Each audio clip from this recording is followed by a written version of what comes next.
Hi friends, welcome to 100 days mini vlog challenge. So இன்றைக்கி என்ன பார்க்க போகிறோம் அப்படின்னா உளுந்தங்களி தான் பார்க்க போகிறோம். கருப்புளுந்து பேஸ் பண்ணி பண்ணக்கூடிய டிஷ்ஷஸ் உளுந்தங்களி, உளுந்தஞ்சோறு இதெல்லாம் வந்து திருநெல்வேலி சைடு ரொம்ப ஃபேமஸ்ஸு. ஸோ இது வந்து அம்மா வீட்டில் இருந்து தான். இன்றைக்கி எப்படி பண்ணுறதுன்னு பார்க்கலாம் வாங்க. 100 கிராம்ஸ் மெஷர் பண்ணுற கிளாஸில் தான் உளுந்து இன்றைக்கி மெஷர் பண்ணியிருக்காங்க. ஸ்லோ ஃப்ளேமில் வச்சு அதை அப்படியே லைட்டாக வறுத்துட்டு அதுக்கப்புறம் அது கூட பச்சரிசி ரெண்டையும் வறுத்து திரித்து இந்த மாதிரி அலசிக்கோங்க. அதுக்கப்புறம் கருப்பட்டி வந்து கண்டிப்பாக இந்த டிஷ்ஷுக்கு அதை தான் யூஸ் பண்ணணும். ஸோ கருப்பட்டி ஒரு பாத்திரத்தில் சேர்த்து அதில் தண்ணி ஊற்றி 4-5 ஏலக்காய் இடித்து போட்டு இது நல்லா கரைஞ்ச உடனே அதையும் ஃபில்ட்ரு பண்ணி எடுத்துக்கலாம். இப்போ நமக்கு மாவு ரெடியாக இருக்குது. இதுக்கு முன்னாடி நம்ம சேனலில் யாராவது புதுசாக பார்த்துட்ருக்கீங்கன்னா சேனலை சப்ஸ்கிரைப் பண்ணி ஃபாலோ பண்ணிக்கோங்க.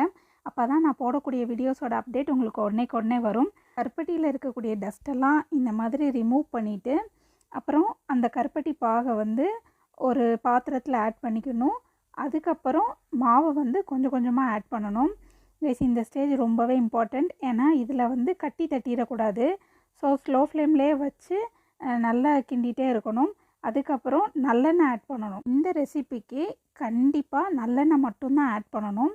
ஸோ நல்லெண்ணெய் ஆட் பண்ணும்போது அது ஹெல்த்தி ப்ளஸ் டேஸ்ட்டும் நல்லாயிருக்கும். ஏஜ்டான பொண்ணுங்க, பேக் பெயின் இருக்கிறவங்க, அதுக்கப்புறம் ஜாயின்ஸ் பெயின் இருக்கிறவங்க இவங்கெல்லாம் வீக்லி ஒன்ஸ் இந்த களி எடுத்துக்கிட்டால் நல்லா எஃபெக்டிவாக இருக்கும்.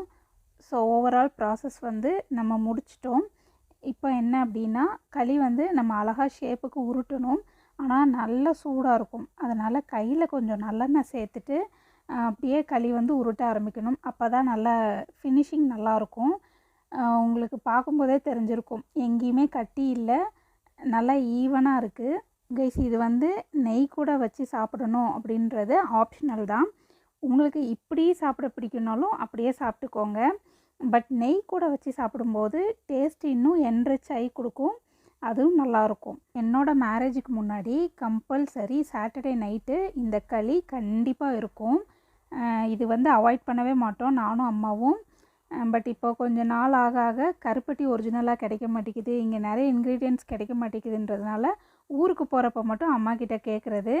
ஸோ அம்மா செஞ்சு தருவாங்க. எனக்கு களினா ரொம்ப பிடிக்கும். அதை மாதிரி உங்களுக்கு யாருக்கெல்லாம் பிடிக்குன்றத கமெண்ட்டில் சொல்லுங்கள், நான் பார்த்து தெரிஞ்சுக்கிறேன். இனிமேல் நம்மளும் கொஞ்சம் ரெகுலர் பண்ண பார்க்கலாம் இந்த களியை. ஸோ வீடியோ பிடிச்சிருந்ததுன்னா வீடியோக்கு ஒரு லைக் கொடுங்க, உங்கள் ஃப்ரெண்ட்ஸ் அண்ட் ஃபேமிலிக்கு ஷேர் பண்ணுங்கள். இந்த மாதிரி இன்னொரு வீடியோவில் பார்க்கலாம். டாட்டா பாய்.